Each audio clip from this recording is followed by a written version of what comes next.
tomatoes. Yeah, this is called like a sun sugar, and it's you can't buy these in the store because they don't hold very long. But if you grow them at your own self, then you can grow them and eat them. A lot of people like to pick those and take them in the office and eat them for snacks instead of eating candy. Because they're sweet. Yeah, it's like a fruit. Prior to this interview, when I would hear the word agriculture, I honestly thought it was a little boring and thought that it was just farming. And I'm no country girl by no means. But when I met Mr. Anderson, he totally broadened my horizons and taught me that agriculture is bigger than what I thought or what I could imagine. In this interview, you're going to learn exactly what I mean.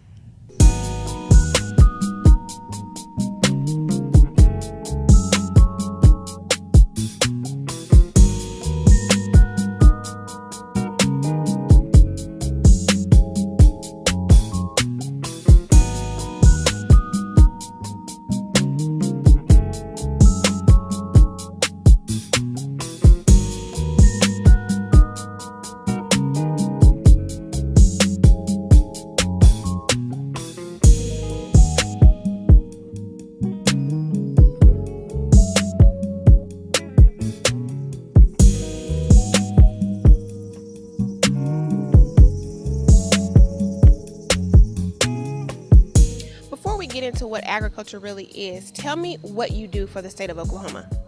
Well, I'm a marketing development coordinator with the Oklahoma Department of Agriculture,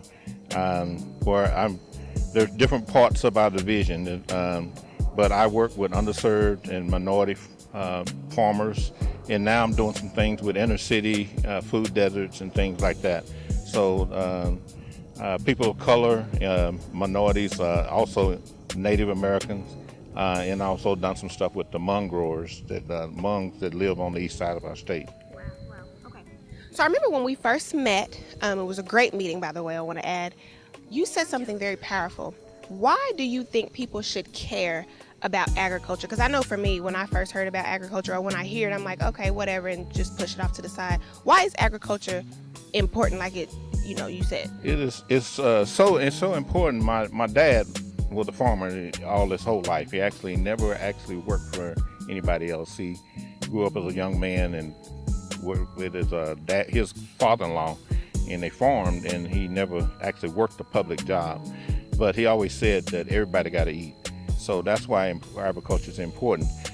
And also we all need clothes. And so there's a lot of stuff that you grow that like cotton that you make clothes out of, and then other things that food for us to eat. But some of it is also food, like this stuff over here is hay for the cows and things like that. And then we also in turn eat the cows. So it's all the basics of our life. Now I remember it was another compelling thing that you said about okra and black people, which just blew my mind, and I loved it. And I said, you have to say that on the interview. So tell Better Black News what you said about okra and our beautiful black people. Black okra is it's a really tough plant, real durable plant. It actually doesn't have to have a lot of water. You can water it, but if you water it too much, it'll just grow real big and pretty. Doesn't give you much fruit. So it doesn't get diseases very easily like some other plants, maybe like tomatoes and things. And I just feel like it has the same nature of our black people, and it's actually came from Africa. It was believed that the slaves brought okra with them, and it's also what most people don't know that it's cousin to cotton. And if you get some of the leaves from the cotton over here on the commodity side and some of the leaves from the okra, you can see the similarities in the leaves.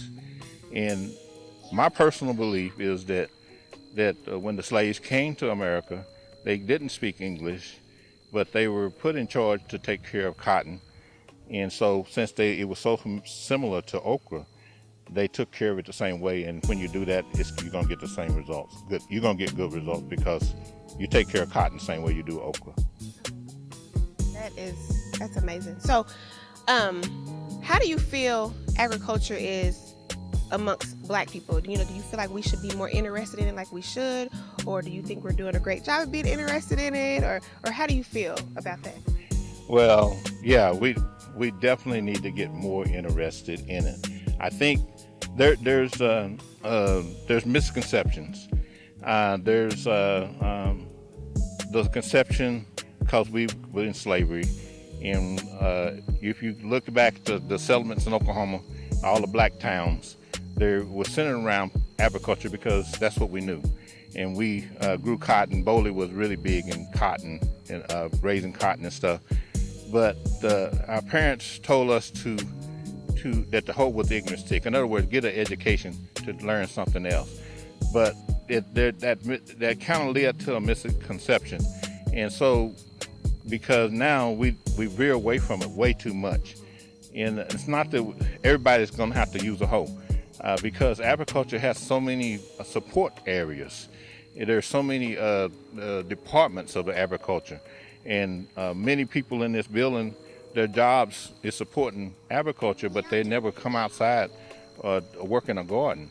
And you got the NRCS, you have the FSA, and the USDA, and it's actually the largest employer of government employer besides the armed forces.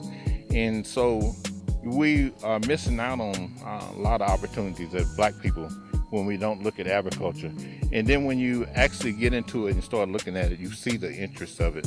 And then you see our background and how we came up. And some people say if you don't know the history, and you can't go forward. So you learn the history, and we're good at what we do. We were good at it then, and if we take it up and we get back into it, we'll be good at it again. Before we end this episode, Mr. Anderson has one more thing to let you guys know. Hold on to your land. If you have land, small amount of land or large amount of land, don't let your land go, because it's important to hold on to your land to be able to grow food. It's just a very serious thing. Thank you. Well, you heard it here first. I'm Jillian Whitaker, reminding you not only to be better, but to eat better. And I'm going to eat one of these.